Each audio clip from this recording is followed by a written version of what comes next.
Guys, naglimpyo dai ko og pangan guys, kay magkilaw taron og pangan. Mo na siya guys, ang pangan nga akong gunting-gunting kay naa man na siya tunok hasol man ni siya nga kanang isda nga kilawon pero lami siya. Bahala na lang hasol basta makakaon tag lami nga pangan nga presko kaayo. Nya napatay buhaton sunod, magtimpla din ta sa kanang kuan, lamas. Nya gamay ra ni siya ang atong kuan kanang gikilaw kay pakapin ra man ni sa kasag. Buhi pa kayo ang ato ang kasag guys, kay presko pa man siya bago pag ni siya nga kuha.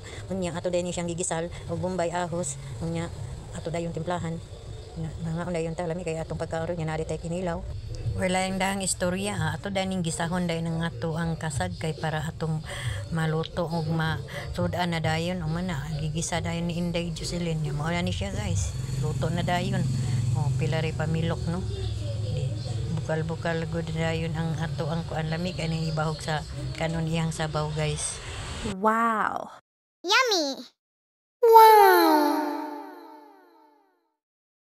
Guys na paabot na naman ako karon kay haron mga una ang mga person nya man nga una dayon ta pila ray pamilok di lingkod dayon sa lingkuranan, hamal-hamal des Inday kay murag gigutom ba ngita og kaon jud kay murag nga excited na gyud sa iyang gibuhat nga kinilaw.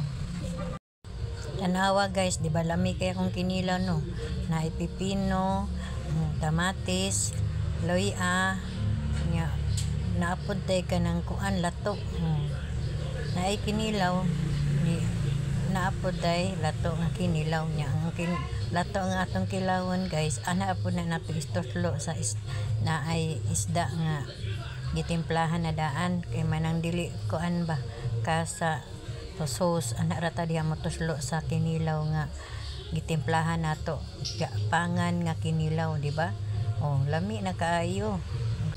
Nalingaw gud ang mga batag okit aning kasa guys ug kaning kuan kinilaw. May man day ni mga mata og mga ingani pod mo ni guys ang akong mga paumangkon kaning duha nya then si Angelo bisan si Angelo guys naglisod og kit-kit aning kasag no, bisag dili kay baw mo kaon lang ni kaon lang gid siya kay murag kuan gipasagdahan lang pod nako haron maanad ba kay baw siya mo kaon unsaon na siya pag kit-kit ang crab.